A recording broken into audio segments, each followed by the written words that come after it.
c'est une émission en direct, tous les mois, proposée par Icademy.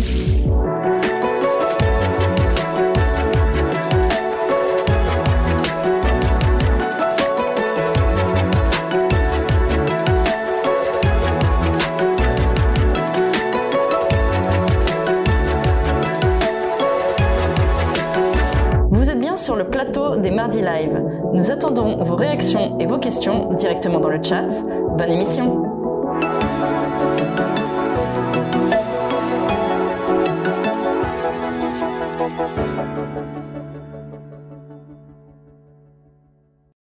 Bienvenue sur le plateau des Mardis Live. Nous sommes en direct jusqu'à 20h. Vous pouvez réagir et poser vos questions à tout moment dans l'onglet chat lors du live. Restez à l'écoute et bonne émission.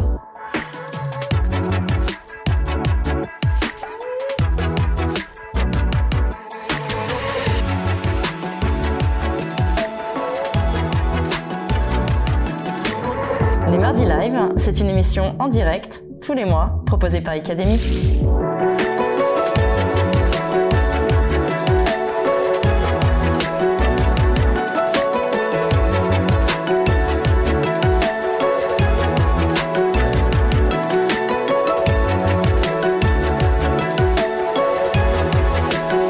Vous êtes bien sur le plateau des Mardis Live. Nous attendons vos réactions et vos questions directement. Bienvenue, merci d'être présent. Bonsoir à tous, je suis ravie de vous accueillir pour ce premier Mardi Live de la saison organisé par le groupe Icademy. Je suis Karine Chassou, responsable de Talentis Horizon, filiale spécialisée dans le recrutement du groupe Icademy. Et j'ai le plaisir ce soir d'accueillir Christelle Defoucault, conférencière et auteure de livres spécialiste des techniques de recherche d'emploi. Christelle, merci d'être avec nous. Donc tu vois ce beau studio effectivement et nous sommes ravis de vous le faire découvrir. Comment vas-tu Christelle? Je vais très bien et en plus j'ai été très bien accueillie. Je ne sais pas si vous voyez les mugs au nom de l'émission. Tout à fait, on est très bien lotis avec notre équipe technique et notre équipe communication. On les remercie d'ailleurs pour tout leur travail. Bien sûr, nous réalisons ce live dans les conditions sanitaires réglementaires, évidemment.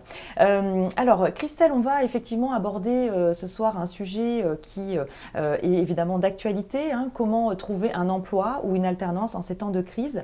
Nous avons effectivement le plaisir de vous accueillir dans ce nouveau format, dans ce nouveau studio de captation où on va pouvoir échanger avec vous en live, bien sûr répondre à vos questions. On va se retrouver tout au long de la saison, on vous informera des différents rendez-vous que nous ferons sur les thématiques de l'emploi et de la formation. Alors, cette thématique, effectivement, Christelle, concerne le positionnement face effectivement à la crise lorsqu'on est en recherche d'emploi et évidemment, quelles sont les solutions que tu vas pouvoir apporter à nos téléspectateurs pour pouvoir les aider dans cette recherche, dans cette quête. Donc, Christelle, à toi la parole. Quel est le premier conseil que tu donnerais aujourd'hui à notre audience? Alors, avant de donner le premier conseil, ce que je voudrais dire à tous, c'est que je ne détiens, je le dis à chaque fois, mais je préfère vraiment le répéter, je ne détiens en aucun cas la vérité, parce qu'il n'y a pas une vérité en recherche d'emploi, puisque c'est une science humaine qui tient compte des êtres humains. Donc je vais vous donner des trucs et astuces. Si ces trucs vous correspondent, si ces techniques, ces solutions vous correspondent, prenez-les, adoptez-les. Si vous vous dites que ça ne vous correspond pas, laissez-les de côté. Donc je préfère vraiment être très claire par rapport à ça. En aucun cas, je ne détiens la vérité sur les techniques de recherche d'emploi parce qu'elles sont extrêmement variées et adaptées à chaque cas. Donc pour reprendre ta question, si je devais donner mon premier conseil, ce serait oublier cette notion de crise. Ne vous dites pas qu'on est en crise. Alors certes, on est en crise, c'est vrai. Certes, il y a moins d'offres d'emploi et probablement plus de chercheurs d'emploi. C'est vrai, c'est une réalité. Mais je vois trop de personnes partir, alors je ne sais pas si tu vois aussi Karine, un peu comme ça, partir très défaitistes.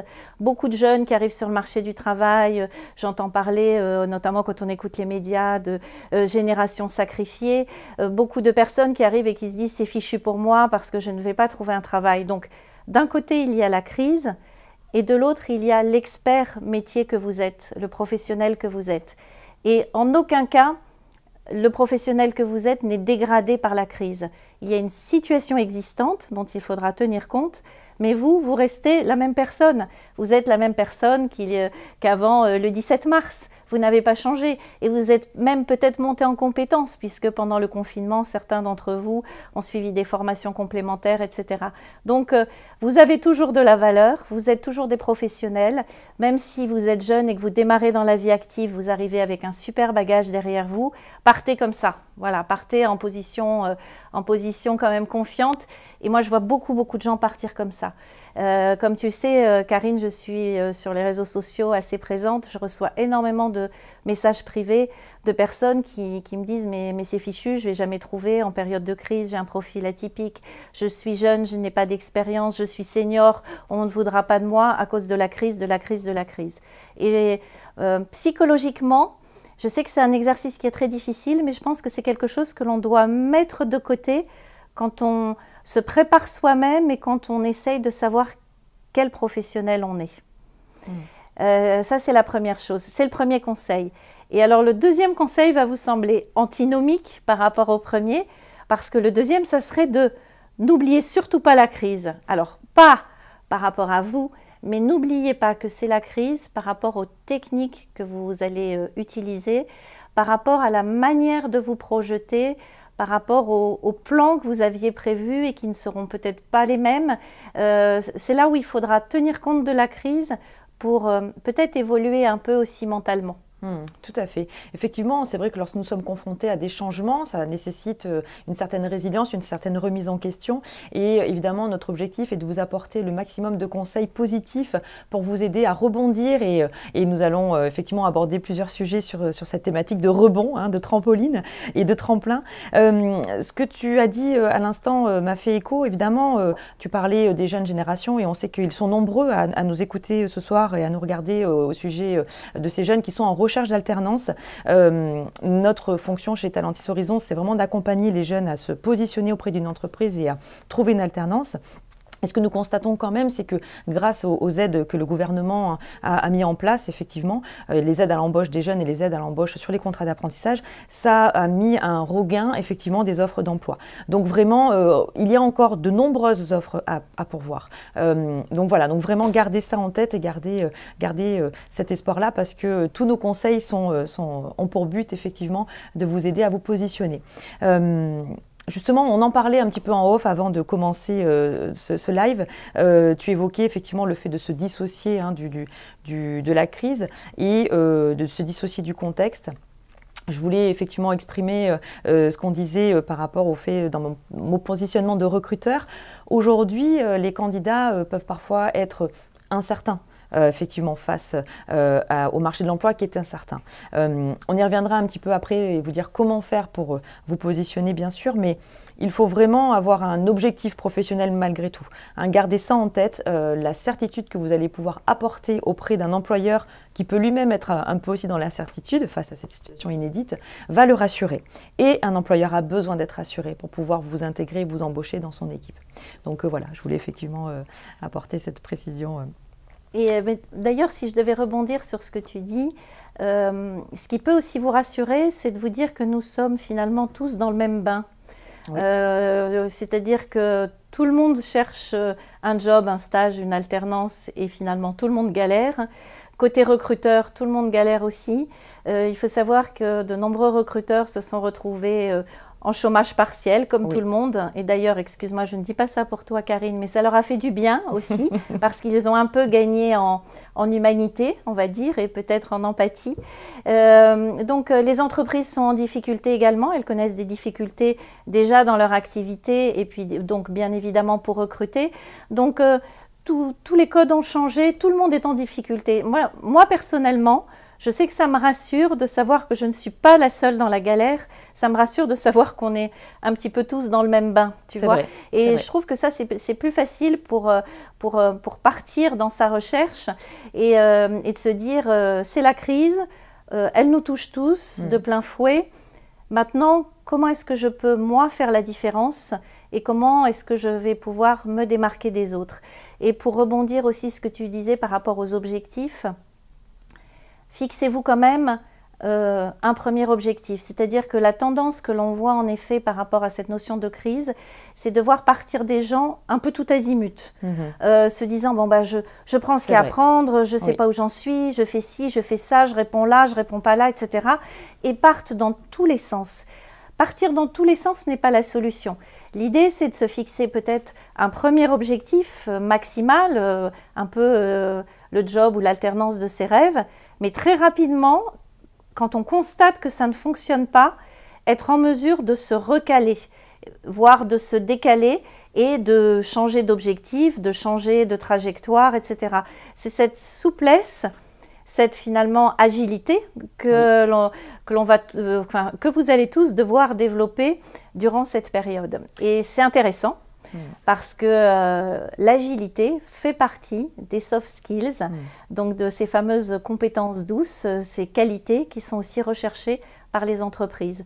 Donc rassurez-vous aussi, parce que les efforts que vous allez faire pour vous adapter à la situation, pour vous recadrer, etc., seront des efforts qui vont vous servir ensuite tout au long de votre vie, puisque vous allez développer des compétences que vous n'aviez pas nécessairement avant, grâce à cette notion de chaos, parce qu'on est dans une forme de chaos.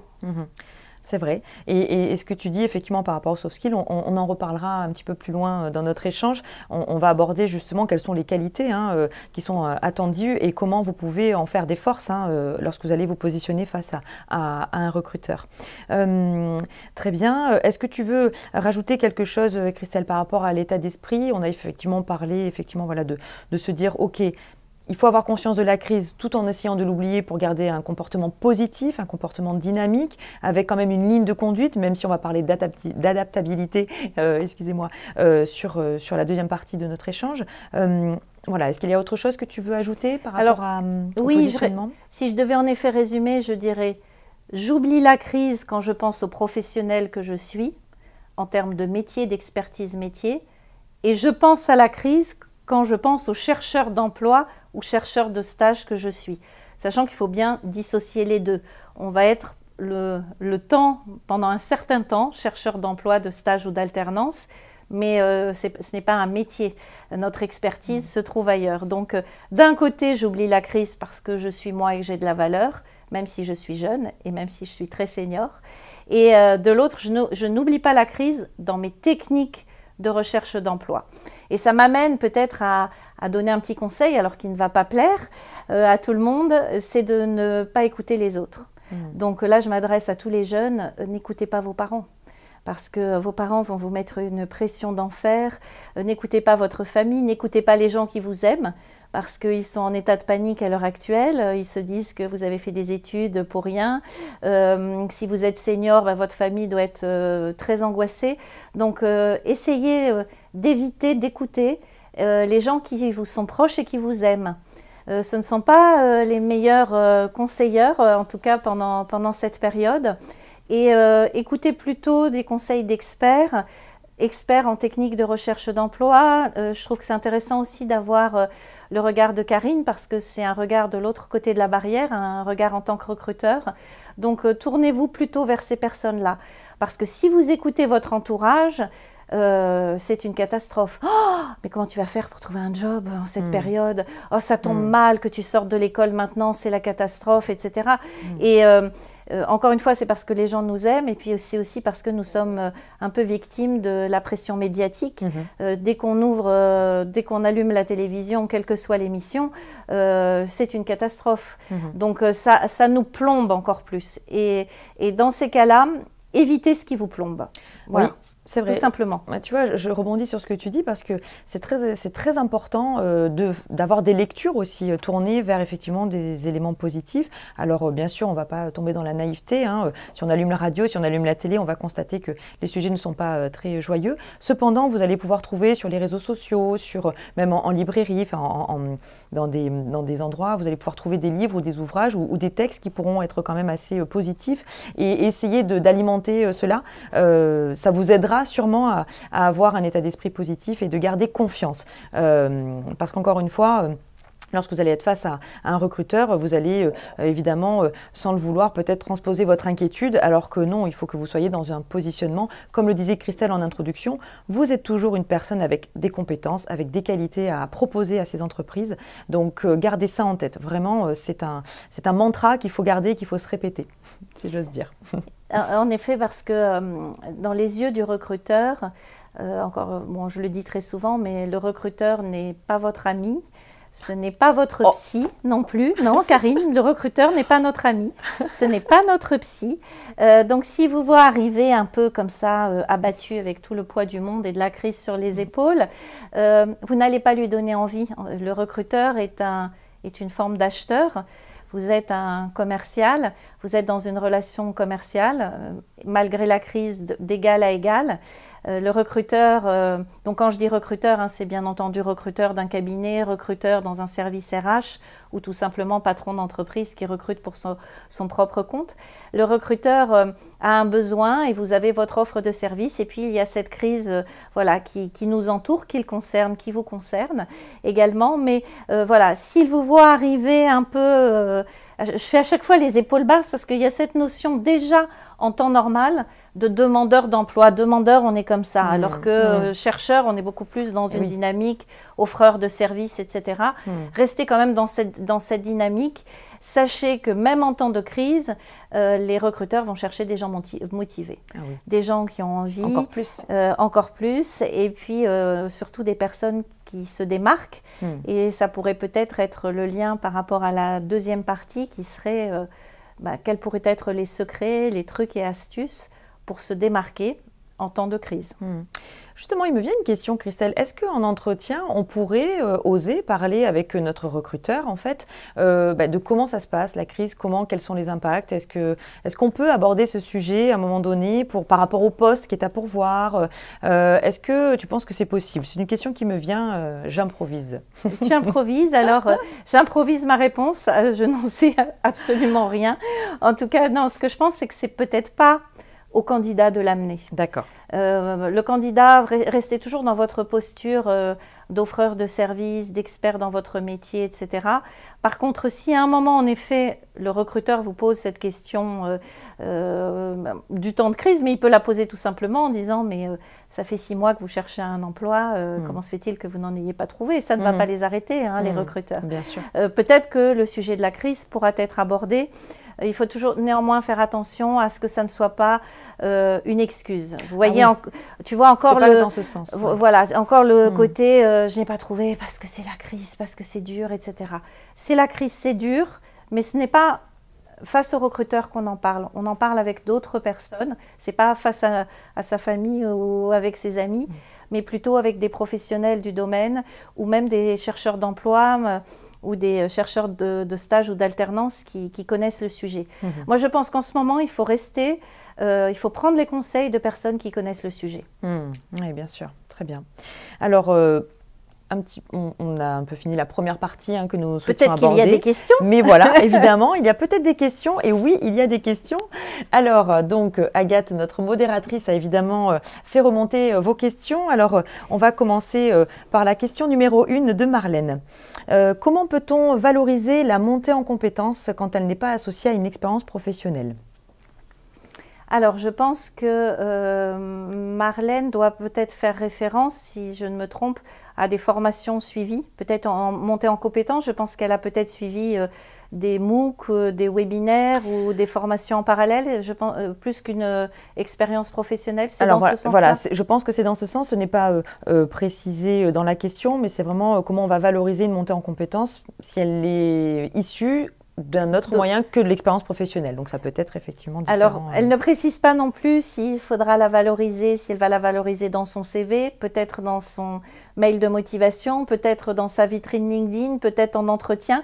Donc, en tout cas, je ne sais pas par quel support elle va la valoriser, mais je pense que c'est vraiment intéressant de mettre en avant tout ce qui fait qu'on va avoir des compétences autres que des compétences techniques ou des compétences métiers. Je pense notamment à tous les jeunes qui arrivent sur le marché, qui n'ont pas nécessairement une très grosse expérience, mais qui ont fait beaucoup de choses en parallèle, qui ont suivi des cours et puis qui ont fait du bénévolat, qui font du sport voilà, à des très hauts niveaux, etc. Je pense aussi aux personnes en reconversion qui n'ont pas nécessairement une expérience mais qui ont appris aussi beaucoup de choses durant cette période de reconversion ou même durant leur expérience de vie. Je pense que tout ça se valorise beaucoup à l'heure actuelle puisqu'on est dans ces notions de soft skills. C'est l'avantage de la crise et de cette notion de chaos, c'est que tout est un petit peu remis en cause. Donc je pense que ça, on pourra le traiter aussi dans les trucs et astuces. Il ne faut pas qu'on l'oublie, en tout cas, ce point-là. Tout à fait. Voir comment on peut le valoriser, comment on pourra revenir sur ce point. Bien sûr. Merci Christelle.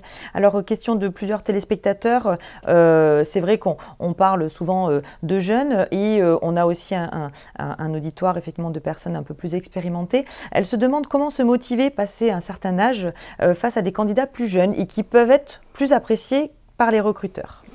Alors, je voudrais rassurer les plus vieux, je parle en tant que vieille, les plus vieux, c'est que les jeunes se disent la même chose. Exactement. Toutes les populations, vous vous dites tous toute la même chose, c'est-à-dire que les seniors se disent à l'heure actuelle, mais de toute façon, je ne vais pas faire le poids par rapport à quelqu'un qui est plus jeune, qui a moins d'expérience et qui est moins cher. Ils nous disent ça et tu dois l'entendre aussi. Tout à fait. Nous avons les jeunes qui nous disent « Ah mais de toute façon, sans expérience, ça ne va jamais marcher, les entreprises vont préférer des plus seniors. » Donc, c'est chacun qui a sa problématique par rapport à sa propre angoisse. Mais là aussi, rassurez-vous, c'est que quel que soit votre âge et votre expérience, vous avez en ce moment tous cette angoisse. Que vous soyez senior, un peu expérimenté, à moitié expérimenté, très expérimenté. Moi, personnellement, je l'entends de toutes les populations. Je ne sais pas si c'est ton cas. Je suis d'accord avec toi, effectivement, Christelle. Et c'est vrai qu'aujourd'hui, comme tu dis, voilà, chaque catégorie de population peut se dire qu'est-ce que je n'ai pas. Et bien, plutôt penser à qu'est-ce que vous avez, en fait. Les jeunes ont peut-être du dynamisme, peut-être une certaine motivation, mais les plus expérimentés ont justement de l'expérience, donc des acquis. Chaque personne a ses atouts, en fait, et c'est ça qu'il faut valoriser. Vous êtes unique, vous êtes un salarié ou en tous les cas un futur collaborateur unique et qui a des compétences et des qualités à apporter, quel que soit votre âge.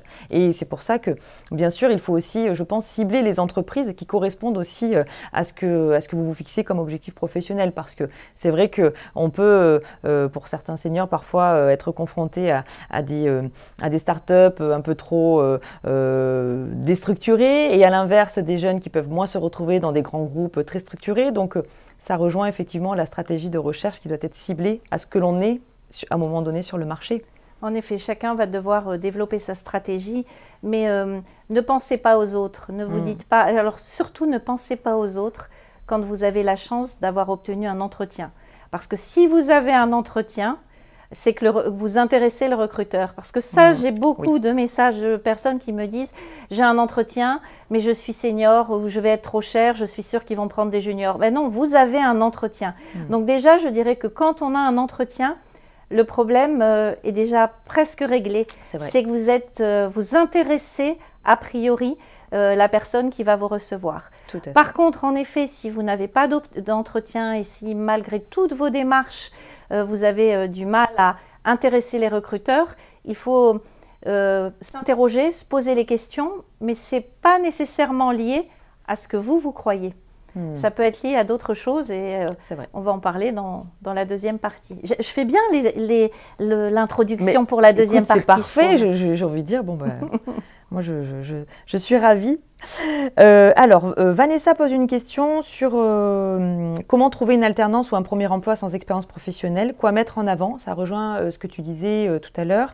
Ça rejoint effectivement avec les moyens que vous pouvez mettre en place. Je pense qu'on pourra y venir peut-être sur la deuxième partie. Après. Oui, toutes ces questions finalement vont être traitées dans la deuxième partie parce que là, on voulait plutôt insister sur votre mental, sur la préparation psychologique, sur votre posture avant de démarrer quoi que ce soit. C'était un petit peu l'idée de cette première partie. C'est pour ça que les questions de Vanessa, Mathilde, nous y reviendrons, hein, nous les gardons pour la deuxième partie. Par contre, il y a une question de Nabahat qui me semble très intéressante par rapport au positionnement. Cette personne nous dit, que pensez-vous de créer son propre emploi en cette période? Est-ce risqué, ou à contrario le meilleur moment? Je trouve que ça révèle l'état d'esprit là et le positionnement. C'est intéressant. Alors là aussi, c'est en fonction de chacun. C'est-à-dire qu'il y a des personnes qui vont être entrepreneurs dans l'âme et d'autres qui le seront beaucoup moins. Mais c'est vrai que pourquoi pas penser à créer son propre emploi. Néanmoins, il faut savoir que les entrepreneurs eux aussi sont en difficulté à l'heure actuelle. Donc tout le monde est en difficulté. Maintenant, si le moyen pour vous d'être actif, parce que c'est ça l'idée et la plus belle notion, c'est d'être dans l'action. C'est-à-dire que si être dans l'action, c'est créer son entreprise et qu'en parallèle des opportunités apparaissent, il faut le faire. Si on ne se sent pas du tout l'âme d'un créateur ou d'un entrepreneur, je dirais que non. Mais si cette question est posée, c'est que vous avez eu l'envie, oui. Donc tentez-le. L'envie est là, tentez-le parce qu'il y a aussi de très belles aventures à vivre en ce moment en temps de crise. Exactement. Très bien, donc les questions effectivement de Vanessa et Mathilde, nous les gardons pour cette deuxième partie que nous allons donc aborder. Alors, voilà, on va rentrer dans le concret. Quelles sont les solutions, quels sont les moyens que vous allez pouvoir mettre en place dans cette situation particulière pour vous donner le maximum de chances afin de trouver un emploi ou une alternance. Alors, les solutions, Christelle, elles sont nombreuses. Elles sont nombreuses. Et je répète, parce que je n'ai pas envie que tout le monde dise que Christelle Defoucauld dit des bêtises lors du Live Academy. Je répète que ce ne sont pas les solutions, ce sont des solutions et que vous les prenez si elles vous parlent. Vraiment, si elles vous parlent et si elles vous correspondent. Alors, la première, ce serait d'éviter de trop répondre aux offres d'emploi. Je vois beaucoup sur les réseaux, des posts qui passent, des commentaires, je reçois énormément de messages privés. On me dit j'ai répondu à 200 offres d'emploi, 300, 400, j'ai 0 réponse, etc. Quand ça se passe comme ça, arrêtez. Vraiment là, par contre, c'est un constat, il y a moins d'offres.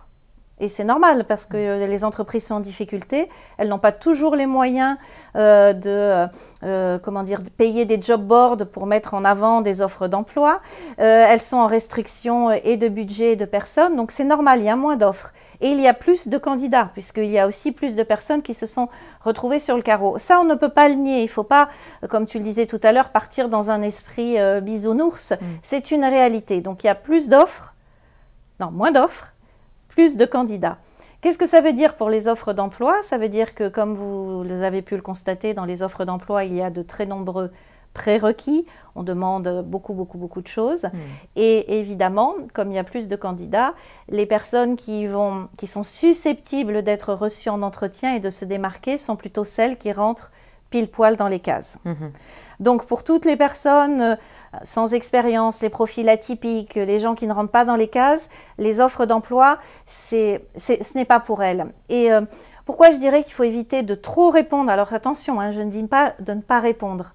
Je dis de trop répondre aux offres d'emploi, c'est parce qu'on peut finir par se décourager. C'est-à-dire que si on répond à 200, 300 offres et qu'il ne se passe rien, on peut vraiment avoir l'impression de n'avoir aucune valeur, de n'intéresser personne et être en perte de morale. Donc en ce moment, pour moi, déjà en temps normal je le pense, mais en ce moment pour moi, répondre aux annonces et ne faire que ça n'est pas la solution. Tout à fait. Donc là tu vas me dire...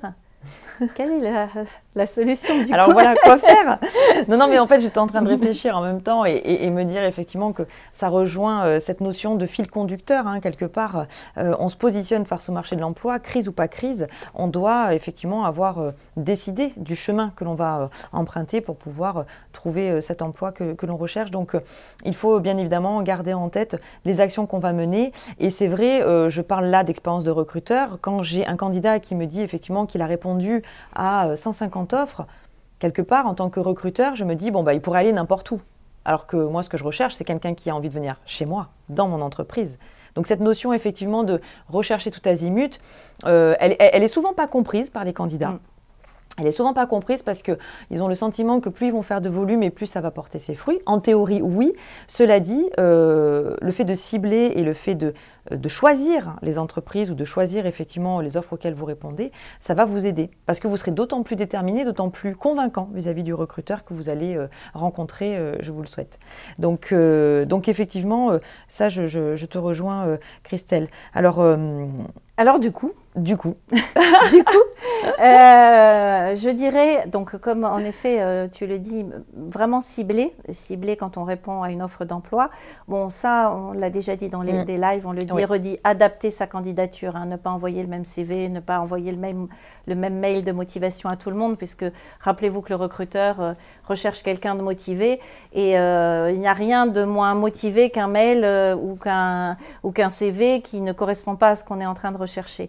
Mais c'est surtout qu'en fait, en ce moment, je pense qu'il faut attaquer plutôt le marché caché. tout à fait. La solution à l'heure actuelle, c'est d'être en amont avant que les offres d'emploi ne sortent. Attaquer le marché caché, ça veut dire passer par le réseau. Déjà, c'est le cas en temps normal, mais en ce moment, vraiment encore plus. Donc, faire du réseau à la fois physique, essayer de rencontrer, de contacter les bonnes personnes dans les entreprises, dans les secteurs qui vous intéressent ou dans les métiers qui vous intéressent. Mais surtout, pour moi, le grand secret à l'heure actuelle, c'est de se rendre visible. Et là, sur les réseaux sociaux. Oui. La recherche, pour moi, en 2020-2021, d'emploi va passer par les réseaux sociaux professionnels. Donc, moi, je pense bien entendu plus à LinkedIn, mais après, en fonction de son propre métier, si on est en B2C, ça peut être pourquoi pas Instagram, hein, en fonction de ce qu'on recherche, ou Facebook, Twitter, pourquoi pas. Mais pour moi, il y a vraiment actuellement un réseau incontournable qui est le réseau LinkedIn et qui va permettre de se faire remarquer par les recruteurs qui, en temps de crise, cherchent. Ça va permettre aussi de voir les offres d'alternance et d'emploi qui sont diffusées et qui passent dans les fils d'actualité. Elles sont nombreuses. Hein. Et qui sont quand même très nombreuses parce que nous, avec Karine, on les collecte. À chaque fois qu'on envoie une, on la rassemble. Et je suis étonnée parce que d'un côté, il y a des alternants qui disent « je ne trouve pas d'alternance ». Et de l'autre côté, on voit des entreprises qui recherchent des alternants sur ce réseau. Et les deux n'arrivent pas à se rassembler, à se rencontrer. Donc, il y a une vraie aussi démarche pendant cette période de chercheurs. Une démarche, il faut être actif. Si vous êtes sur les réseaux sociaux, bon déjà, vous pouvez vous rendre visible, mais vous pouvez aussi aller chercher l'information. Vous avez une entreprise qui vous intéresse, il n'y a aucune offre d'alternance apparente, rentrez en contact avec les personnes grâce à LinkedIn, vous tapez le nom de l'entreprise dans la barre de recherche, vous avez toutes les personnes qui y travaillent, commencez à voir ce que ces personnes publient et vous verrez que les offres d'alternance apparaissent dans le fil d'actualité, peuvent apparaître en message privé. Donc il faut être en ce moment, il faut être hyper acteur. Et c'est pour ça que le côté crise, il faut l'oublier par rapport à soi parce que justement, on est acteur de sa recherche et les réseaux sociaux le permettent. Tout à fait. Alors justement, par rapport à cette notion de réseaux sociaux, hein, tu l'évoquais, il y a de nombreuses offres à pourvoir. Comment on peut faire pour chercher une offre, par exemple, sur LinkedIn? Est-ce que tu as une petite astuce à nous donner, peut-être dans un moteur de recherche? Tout simplement en tapant des mots-clés. Hein, vous pouvez taper, il y a des hashtags. Quand les personnes diffusent des offres d'alternance, elles vont mettre le hashtag alternance. Mais même sans le hashtag, dans la barre de recherche, si vous tapez alternance, vous avez un certain nombre de contenus. Quand vous êtes en train de scroller sur votre téléphone portable, vous voyez une offre, enregistrez-la, même si vous ne pouvez pas y aller tout de suite, enregistrez-la. Moi, je conseille aussi beaucoup de fonctionner en partage et en sharing pour les étudiants, par exemple. Vous faites partie d'une école, vous faites partie d'une promotion, vous ne cherchez pas tous les mêmes alternances. Moi, je vous conseille, dès que vous voyez une alternance, même si elle n'est pas pour vous, vous êtes par exemple, vous cherchez une alternance en community management, et là, ça concerne du contrôle de gestion, enregistrez-la. Et faites-la passer ensuite, pensez aux autres. Et ainsi de suite, on arrive à se partager, puisque nous, on le fait pour les alternants d'Icademy, on arrive à se partager des offres. Vous en trouvez parce que vous êtes au bon moment sur le fil d'actualité, vous en trouvez pour des personnes qui vont leur convenir, et puis peut-être qu'elles-mêmes vont en trouver pour vous. Et cette notion de roulement, je pense, compte beaucoup. Après, il faut aussi suivre des personnes.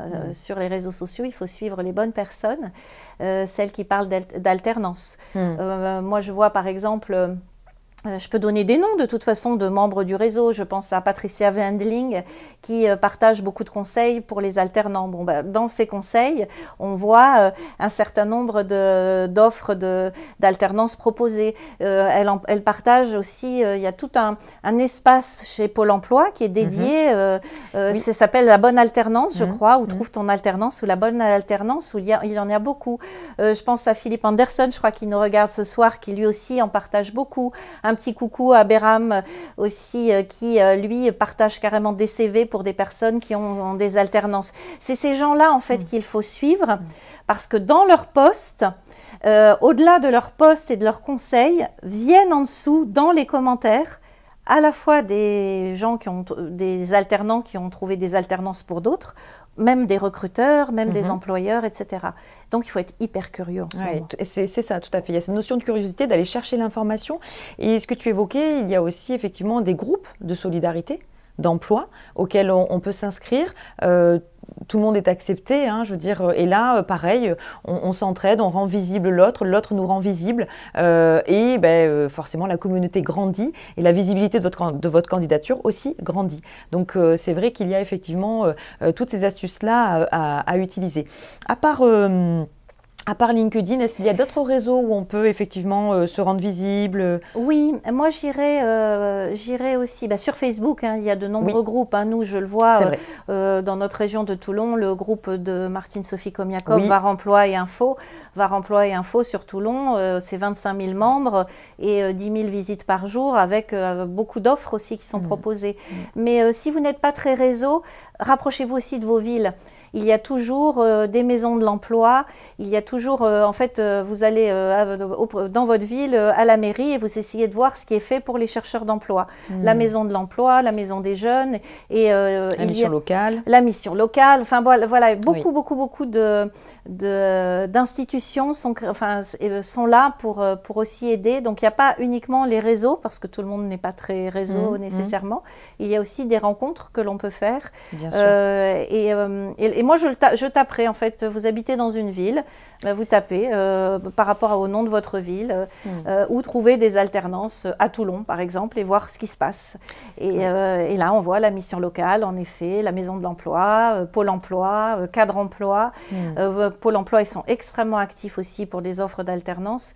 Donc là, pour le coup, autant je dirais, ne faites pas que répondre aux offres d'emploi, mais je dirais surtout multiplier les canaux. Oui, tout à fait. Et alors justement, même si aujourd'hui on découvre chaque jour un petit peu des nouvelles consignes réglementaires, sécuritaires par rapport à la situation, cela dit, il y a encore des petits forums emploi qui s'organisent.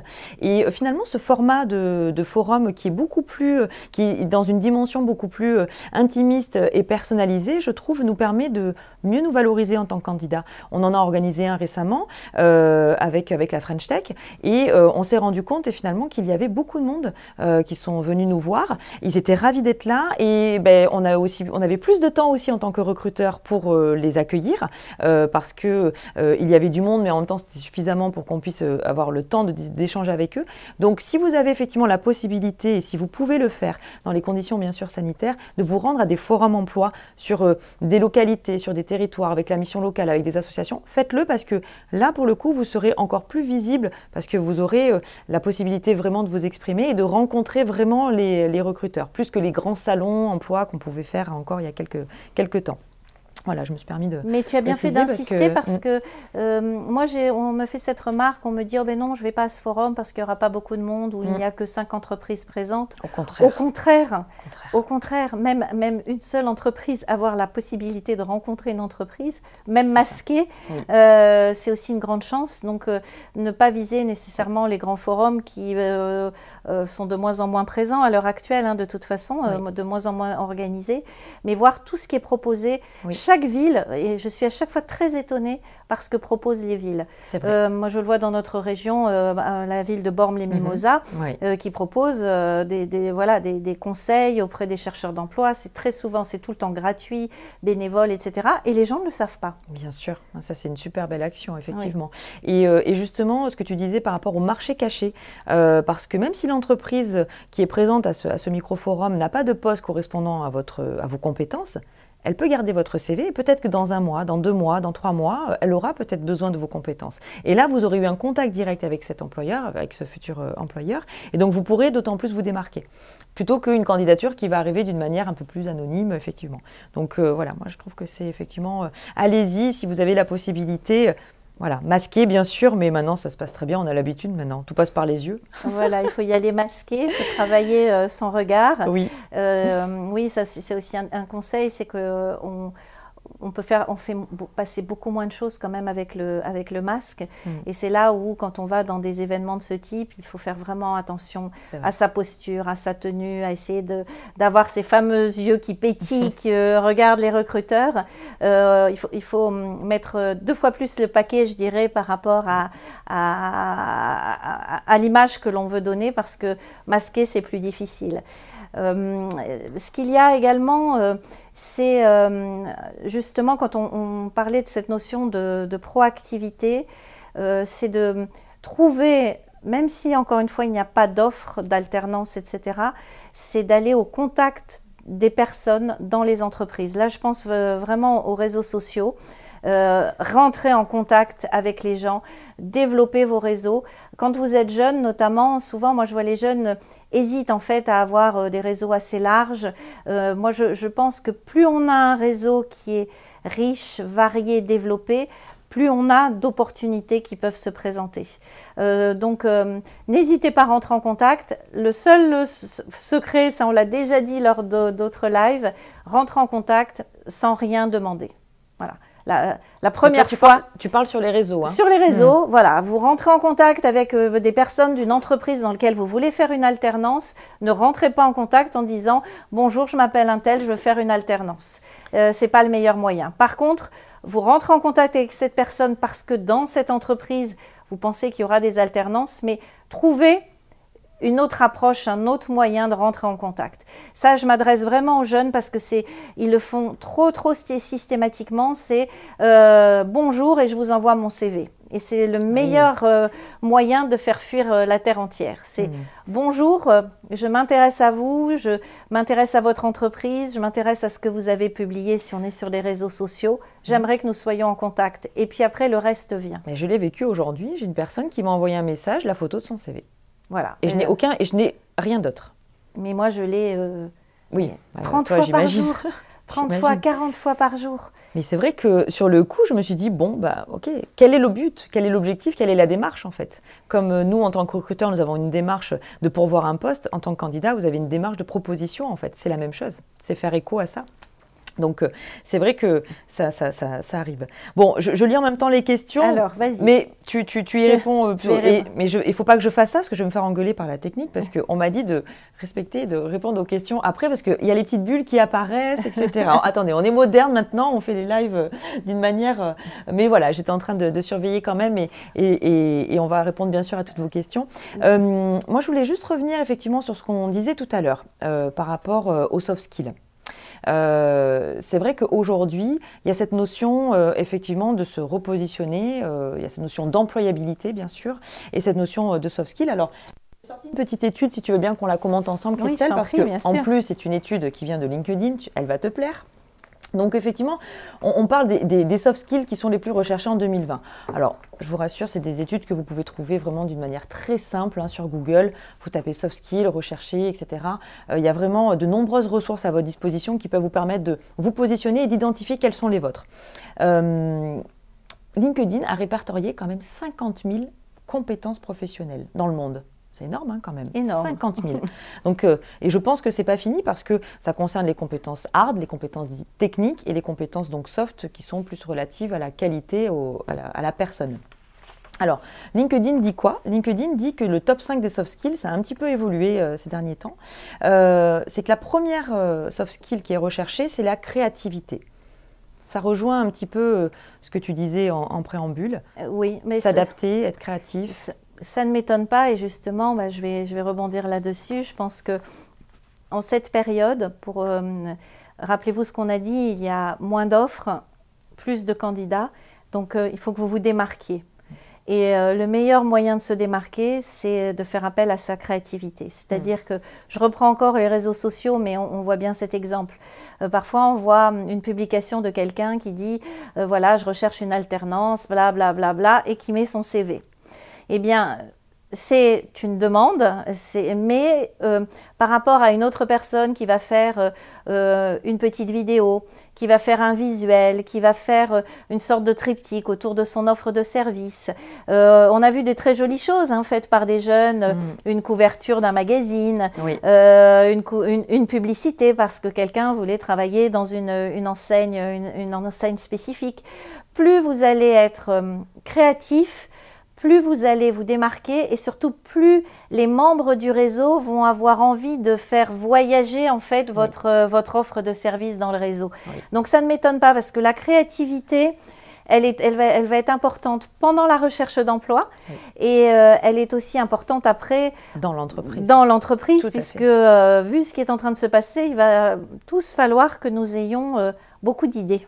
Exactement, les entreprises ont besoin d'innover, ont besoin de s'adapter, donc effectivement vos qualités de créativité et ça s'entretient et c'est quelque chose qui peut effectivement voilà, venir aussi. Des fois vous pouvez vous dire mais non mais moi je ne suis pas forcément créatif. Si vous êtes forcément créatif sur quelque chose, la créativité c'est pas uniquement ce qu'on peut imaginer, le dessin ou le design. C'est vrai qu'on l'associe parfois à ça, mais ça peut être autre chose, Christelle, la créativité. Oui, parce que ça peut être avec des mots. Quelqu'un qui va raconter une histoire avec ses mots et ça va être assez original. Ça peut être aussi une approche un peu différente.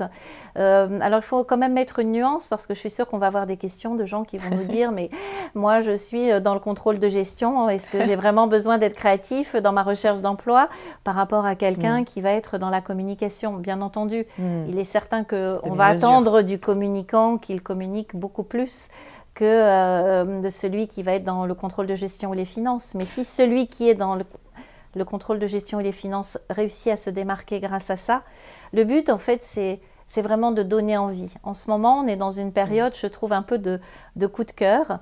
On est dans une période aussi de grande solidarité, j'ai trouvé. On a tous été solidaires, il y a des mouvements qui se sont créés.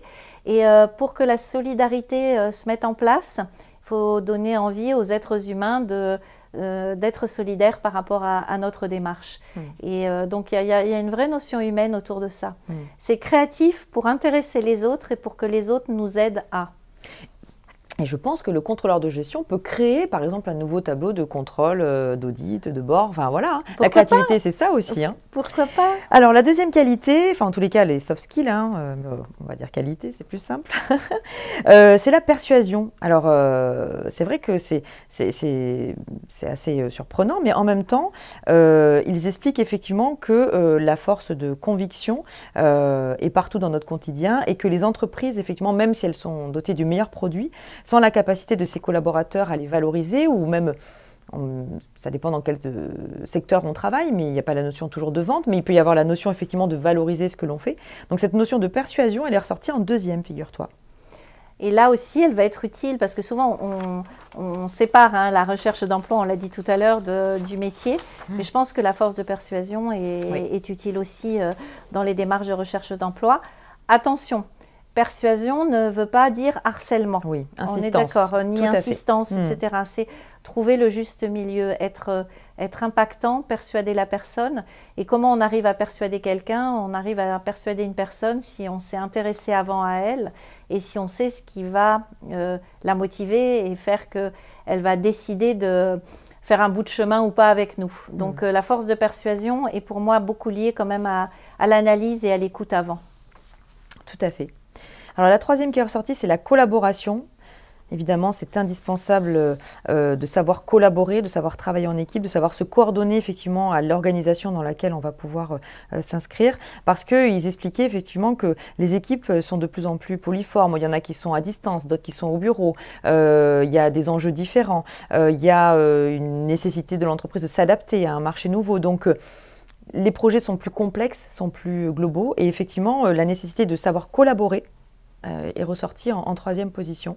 Et là aussi, je ne suis pas surprise dans le cadre d'un métier et je pense qu'en recherche d'emploi, la collaboration peut être vraiment très intéressante. Exactement. On parlait des étudiants tout à l'heure qui pouvaient au sein d'une même promotion s'aider.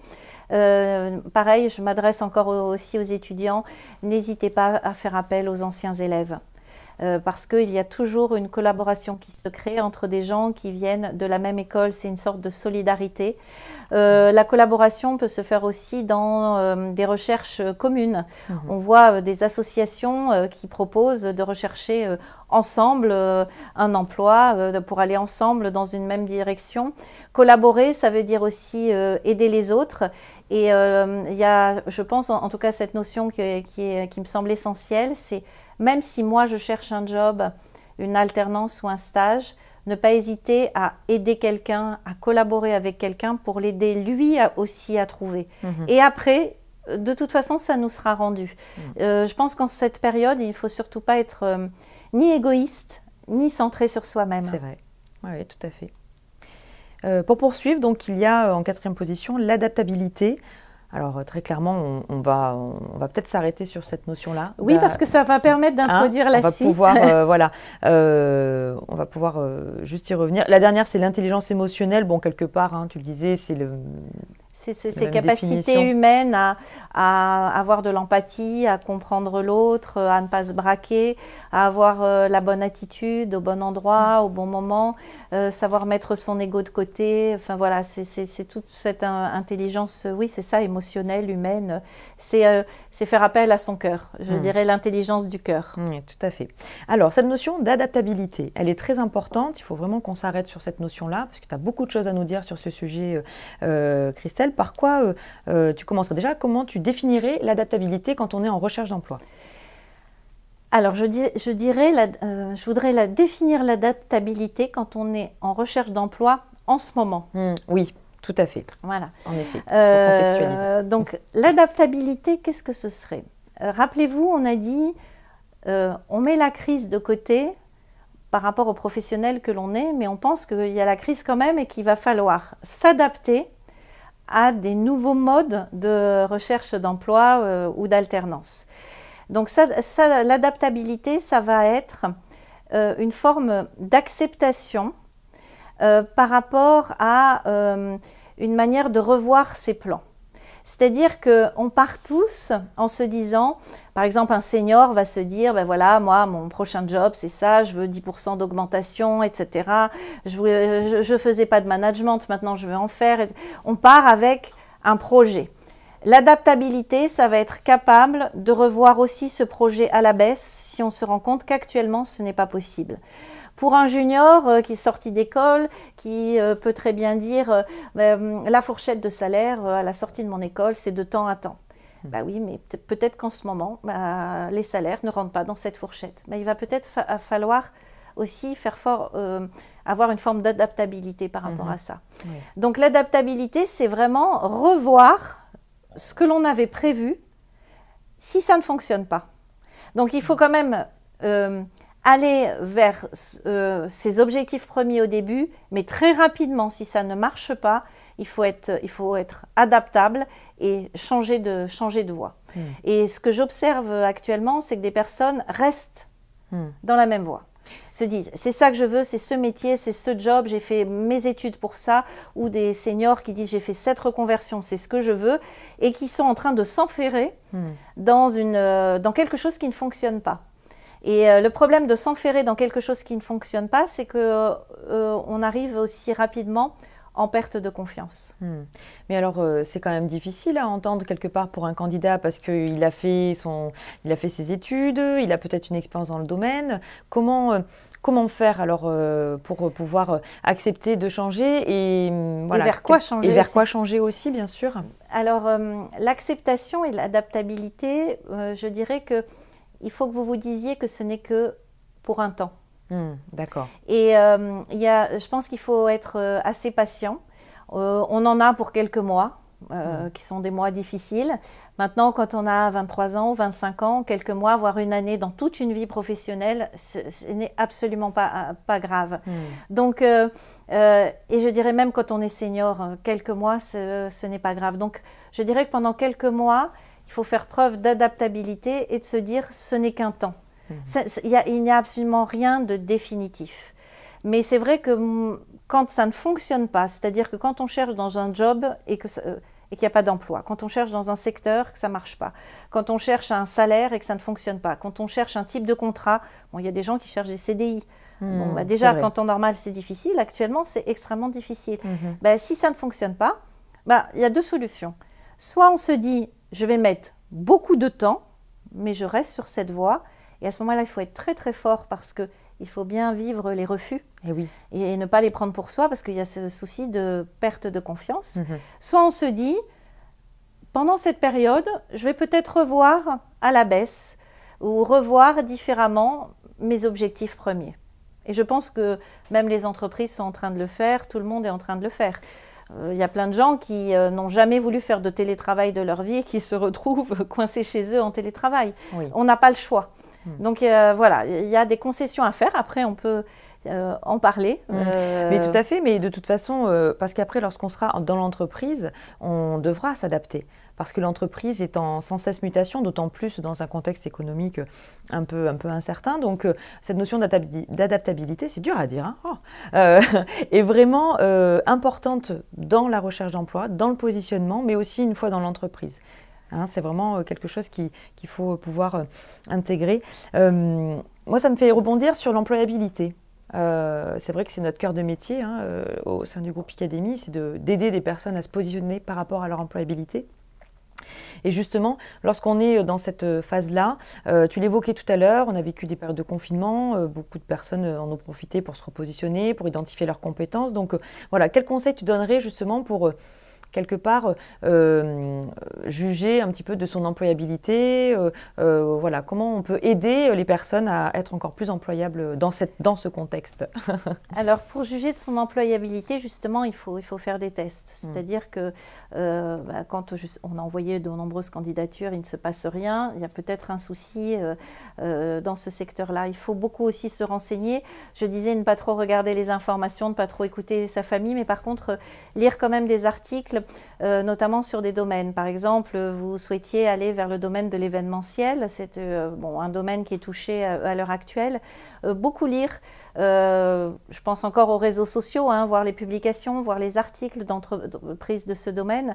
Rentrer en contact aussi, je dirais, avec des gens du domaine qui nous intéresse et échanger avec ces personnes pour savoir si il y a encore des postes, il y a encore des alternances, il ne faut pas attendre un petit peu. Donc, faire une étude de marché. Bien sûr. Voilà. L'employabilité actuellement, je pense qu'elle peut vraiment passer par une étude de marché. L'étude de marché, elle se fait par des lectures et elle se fait en rentrant en contact avec des professionnels. Après, l'employabilité, c'est de se dire... ce secteur est en difficulté, ce métier est c'est un métier qui n'est pas en tension, c'est un métier qui ne recrute pas à l'heure actuelle. Par contre, quels sont les métiers qui sont quand même proches ou parallèles dans lesquels il y a des recrutements? Et il y en a, il y a des secteurs actuellement qui recrutent beaucoup, des métiers qui continuent à recruter, et réussir à les identifier et de se dire, est-ce que pendant ces quelques mois, plutôt que rester inactif, au chômage, en recherche d'emploi, et puis dans cette notion de c'est la crise, est-ce que je ne peux pas me dire, je vais là où il y a de l'emploi. Et pour aller là où il y a de l'emploi, qu'est-ce qui me manque? Et on est dans ces notions de compétences transférables. On est dans ces notions, peut-être que ça va être une petite formation, peut-être que ça va être une intégration dans une entreprise ou un stage dans une entreprise, bien que ça soit difficile, ça va être des échanges. Voilà, qu'est-ce qui me manque pour aller vers un secteur plutôt proche ou un métier plutôt proche, qui n'est pas celui que j'avais visé à la base, mais qui pourrait me correspondre et qui me permettrait d'attendre. Et c'est pour ça que je parle souvent, j'ai encore fait une vidéo dernièrement sur cette notion de job tremplin. Le job tremplin, qu'est-ce que c'est? C'est un job qui n'est pas le job de vos rêves, qui tient compte d'une situation de crise, d'une situation difficile. Ce n'est pas le job dont vous aviez rêvé en faisant votre reconversion ou en faisant vos études ou en vous spécialisant dans vos études, mais c'est un job qui va vous permettre de passer cette crise tout en étant dans un univers professionnel. Parce que quand on travaille, on se lève le matin, on va être content de voir ses collègues. Même si on est en télétravail, on est quand même content de faire des visios avec ses collègues.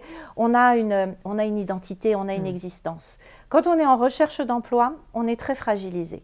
On est fragilisé parce qu'on est dans l'attente. Il y a cette notion de temps. Le temps pour les recruteurs, d'ailleurs, j'ai jamais compris pourquoi, le temps des recruteurs n'est jamais le même que le temps des chercheurs d'emploi. Le temps des chercheurs d'emploi est très très long, le temps des recruteurs est très très court. On n'est pas sur la même planète, mais tout ça c'est très difficile à faire, enfin à subir quand on est en recherche d'emploi.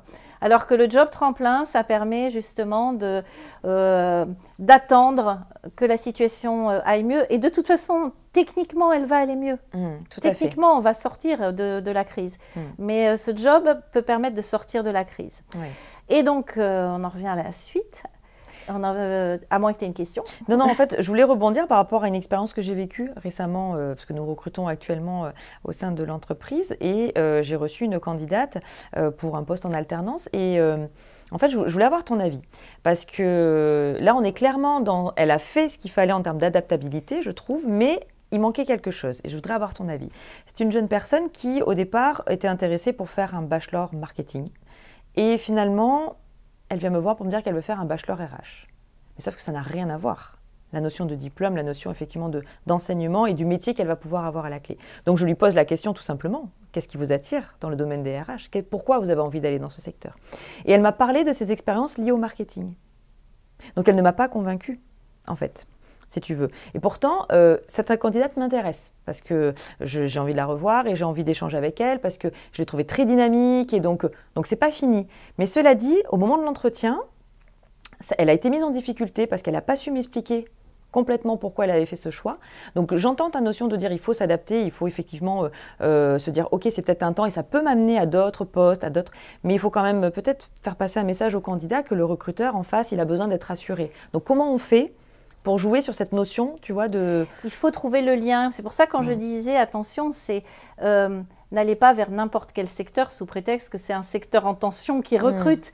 Il faut que ce soit un secteur ou un métier qui soit lié. D'accord. Donc, par exemple, dans le cas de ta candidate, elle partait sur une option, enfin, elle avait une expérience marketing et puis elle voulait aller vers les RH. Je pense qu'elle aurait pu beaucoup plus te convenir si elle t'avait parlé du côté humain nécessaire au marketing.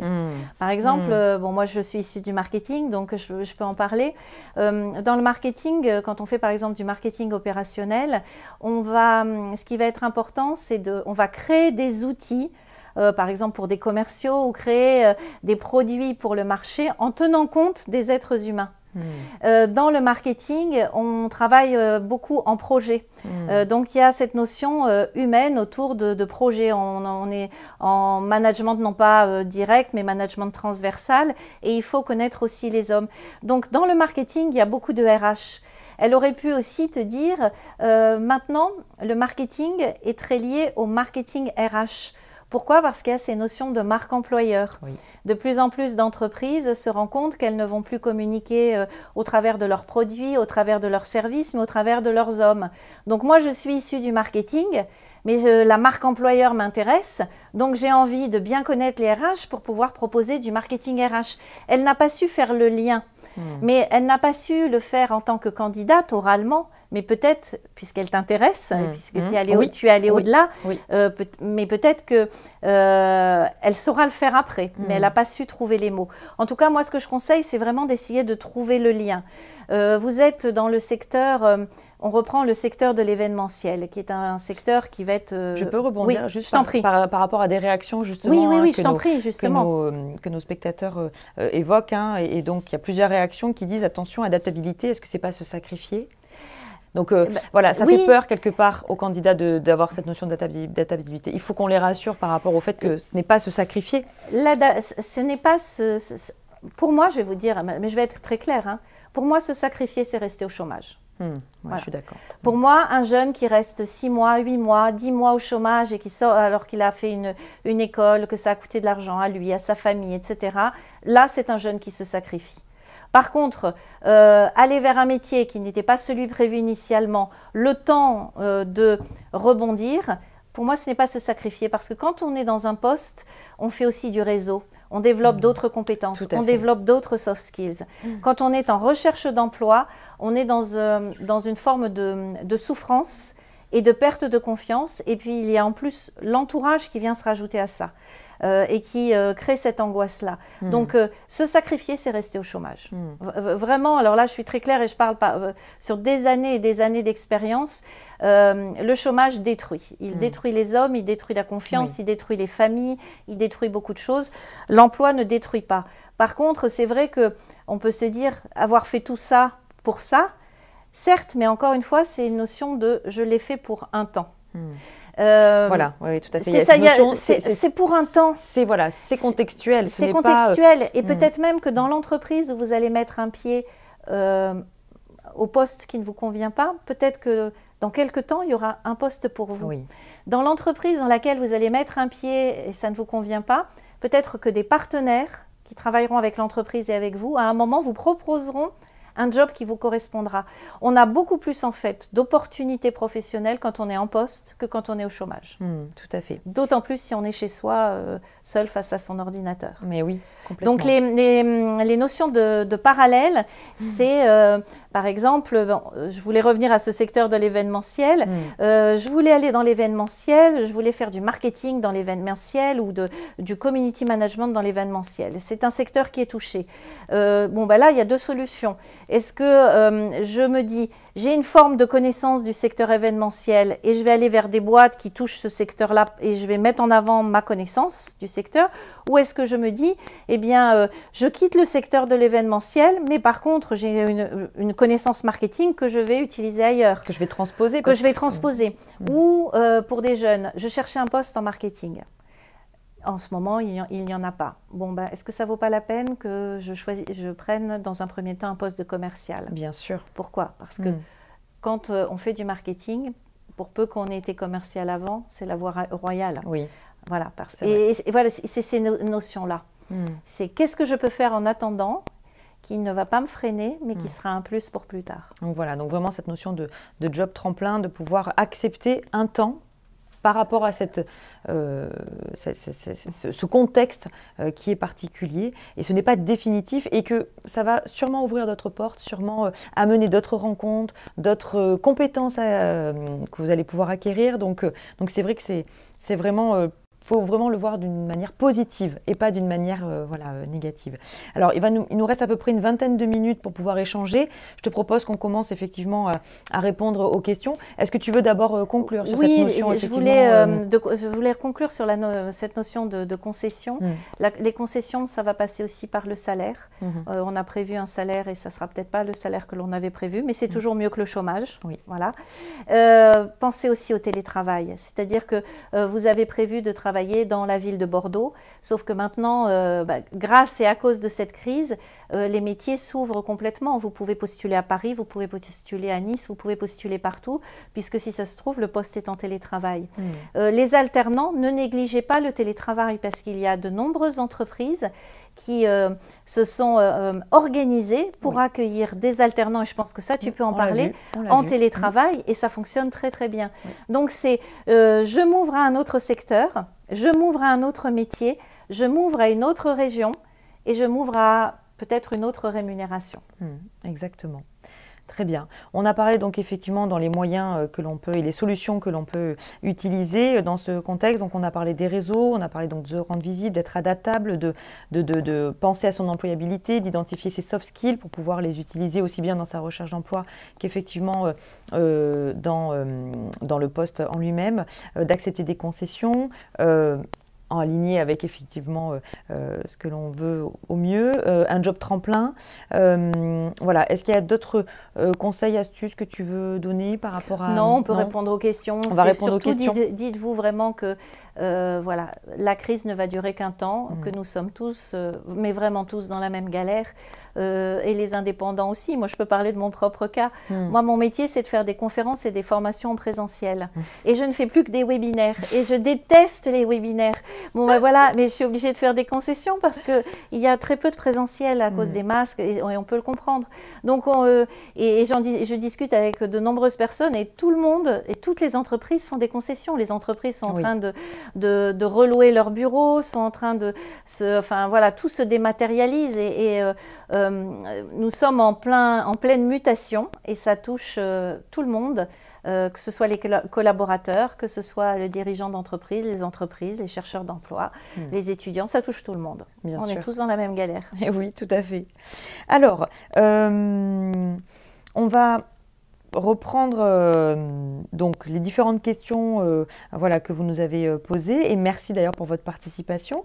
Alors on était tout à l'heure un petit peu sur la notion effectivement de comment trouver une alternance ou un premier emploi sans expérience professionnelle, quoi mettre en avant ou comment valoriser une expérience qui n'a rien à voir avec le poste recherché.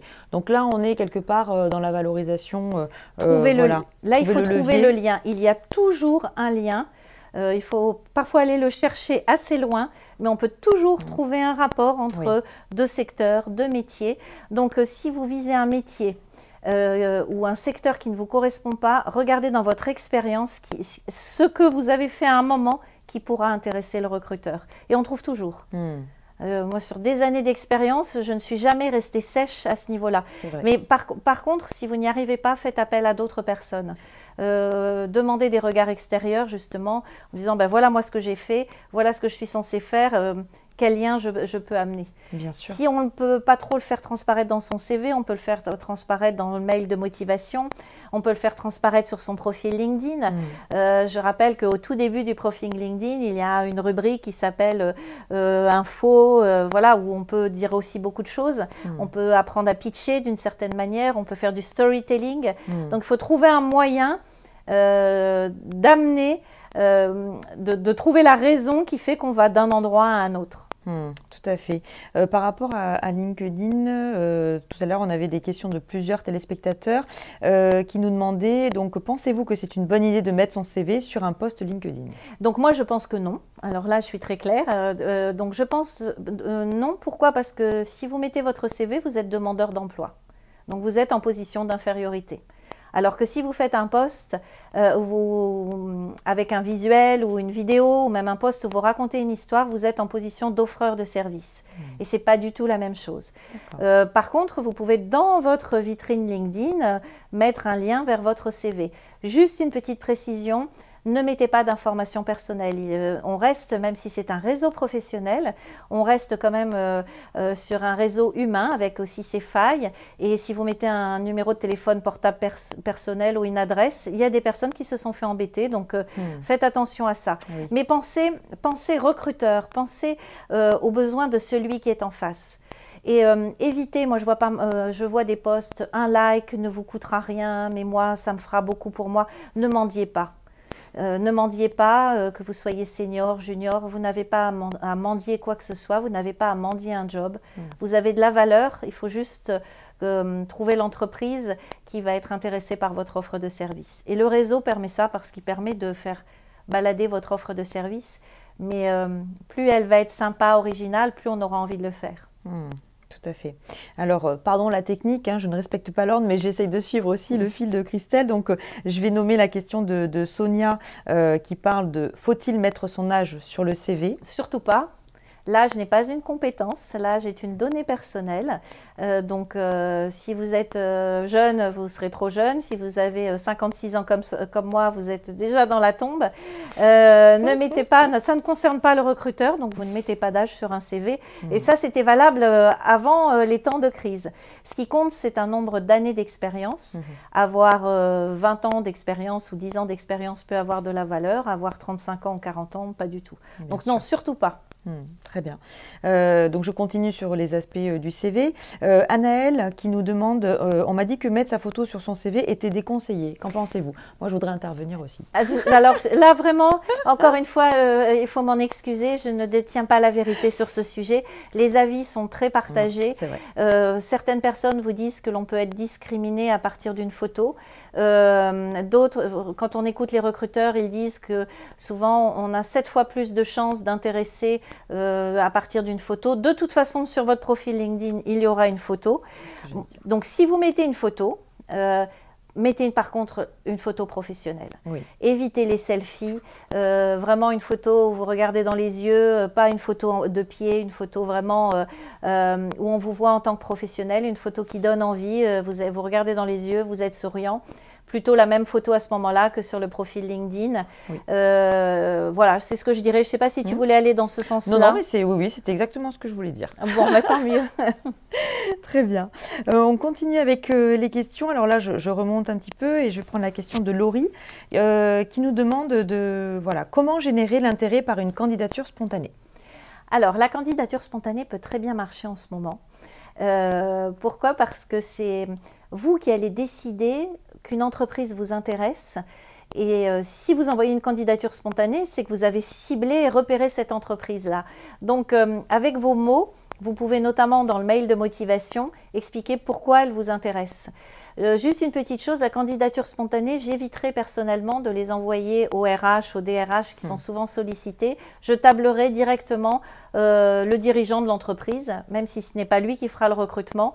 Mais quand il va recevoir la candidature, pour peu que vous soyez, vous la meniez avec une offre de service, un patron d'entreprise ne renoncera jamais à un potentiel collaborateur intéressant. Donc après, il fera étudier la candidature par d'autres personnes, mais je tablerai directement le dirigeant. Tout à fait. Alors justement, Marion nous demande, lors d'une candidature spontanée, est-ce qu'il vaut mieux privilégier d'envoyer 2 pièces jointes avec un CV et une lettre de motivation ou d'intégrer sa lettre de motivation dans le corps du mail? Moi, je conseille toujours de mettre la lettre de motivation dans le corps du mail parce que, bon, ça c'est l'ancien recruteur qui parle, je ne sais pas si tu pourras confirmer. Je suis parfaitement d'accord. Bien souvent, quand on est recruteur, on reçoit beaucoup de candidatures, on imprime les CV. Sachez que c'est plus facile de traiter des candidatures et des CV sous format papier, en lecture, c'est plus facile que sur un écran, surtout quand on doit faire des choix et des tris. Et on imprime rarement les lettres de motivation. Et en plus, les lettres de motivation sont un peu ampoulées dans le style, parce qu'on est dans « je vous prie d'agréer, madame, monsieur, blablabla, etc. » Alors que sur un mail, on peut être beaucoup plus naturel et montrer plus de motivation, je trouve. On peut beaucoup plus se démarquer sur un mail que sur une lettre. Oui, c'est vrai.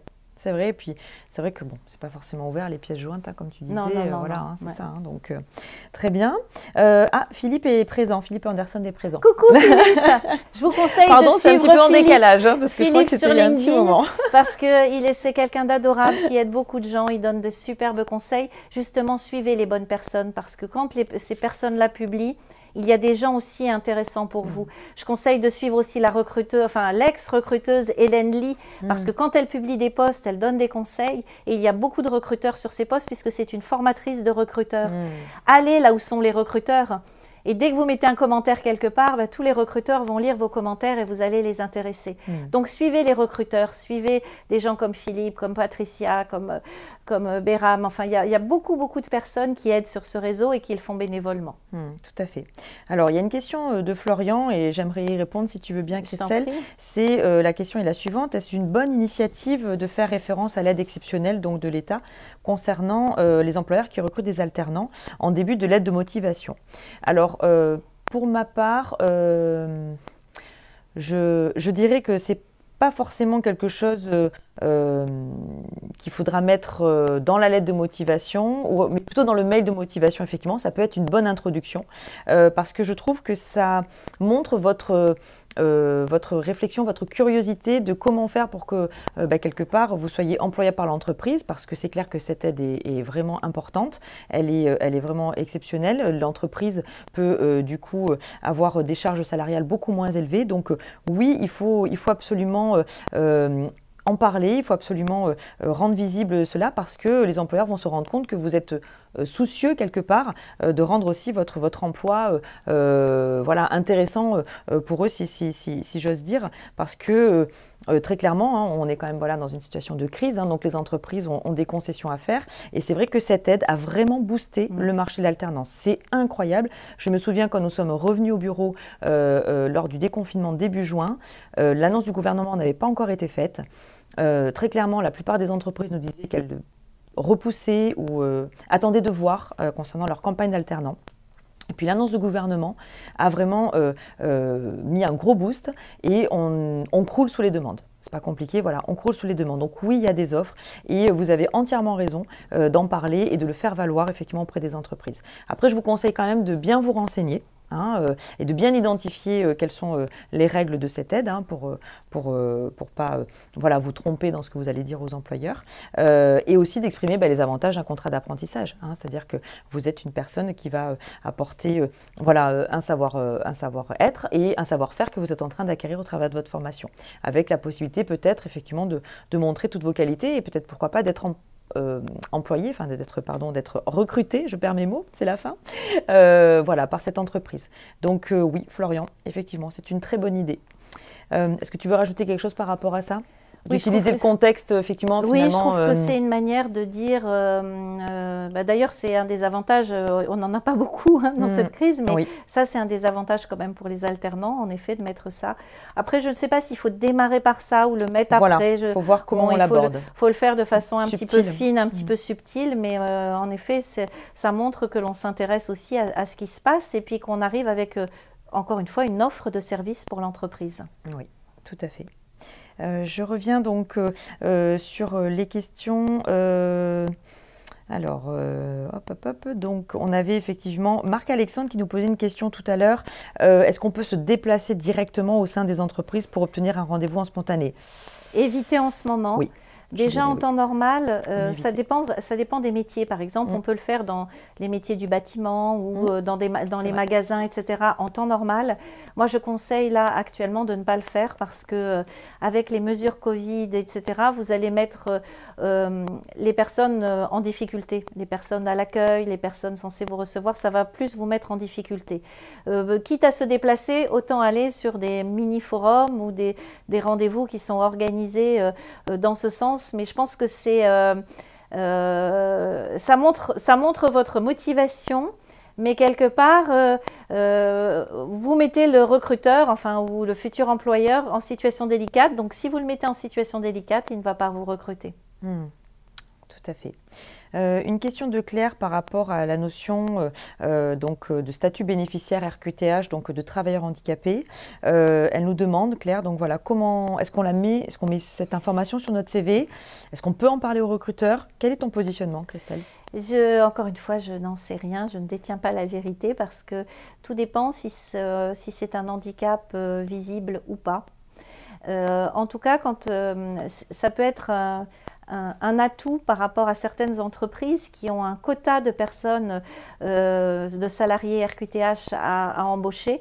Donc, si vous décidez de la mettre en avant, choisissez les entreprises, notamment les tailles d'entreprises, les entreprises qui ont des politiques justement d'inclusion, qui communiquent autour de ça. Et c'est là où il va falloir avoir cette notion de recherche et de chercheurs pour trouver les bonnes entreprises qui vont être sensibles à cette notion-là. Mais les avis sont extrêmement partagés par rapport à ça. C'est un petit peu comme la photo. Certains disent ne le mettez pas, d'autres mettez-le. En tout cas, je dirais que si vous prenez la décision de mettre RQTH sur votre CV, ciblez bien vos entreprises pour que ça devienne un atout.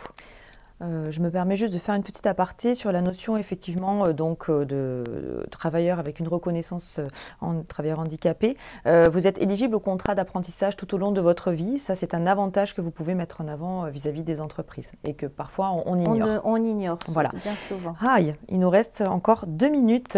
Alors, combien de questions encore? Alors, ça y est, on a fait le tour globalement des questions qui étaient regroupées aussi par Agathe. Merci beaucoup pour vos réactions et toutes vos questions. Donc, il nous reste que 2 minutes. Alors, on va faire une petite synthèse, Christelle, pour savoir, voilà, allez, comment on s'y prend concrètement pour la recherche d'emploi dans ce contexte sanitaire, dans cette crise? On est open-minded, on ouvre son esprit, on part sans a priori, on ne part pas battu, on part conquérant, on se dit qu'on est tous dans la même galère, que tout va évoluer et surtout on est patient parce que c'est vraiment une question de temps, une question de mois. Donc j'aurais tendance à vous dire, à vous encourager, à vous dire ne vous découragez pas parce que vous allez trouver un job, ça va mettre un peu plus de temps.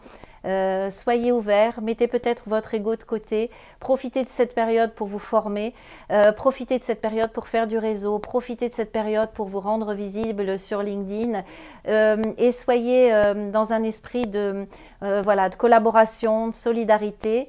Et dites-vous que quoi qu'il se passe, même si vous ne trouvez pas de job, vous aurez pendant cette période développé des compétences, vous aurez développé des soft skills, vous aurez développé votre réseau, vous vous serez posé des questions sur vous-même. Et de toute façon, ça ne sera jamais du temps perdu. Voilà. Tout à fait. Donc bon, en gros, ça serait bon courage à vous tous. Et puis, Agathe devait quand même nous imiter les cigales. Et oui. Parce que nous sommes... Ah, ça va. Bon. C'est pas mal. C'est pas mal. Merci Agathe. Ce ne sont pas des cigales toulonnaises, mais c'est pas mal.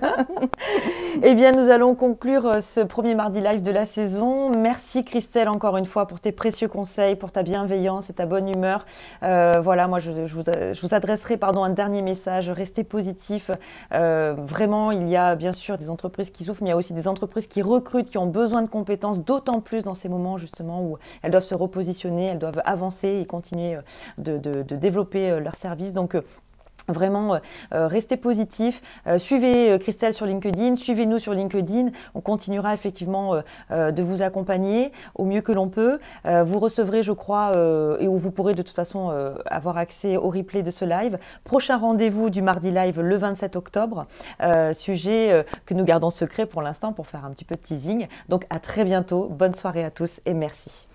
Retrouvez-nous chaque dernier mardi du mois en direct de 18h30 à 20h pour échanger et dialoguer avec des professionnels du secteur de l'emploi et de la formation. Nous répondrons à vos questions et vos réactions en direct. Vous étiez bien sur les mardis live. Vous avez aimé cette émission ? Retrouvez tous les replays sur notre site internet, rubrique médiathèque.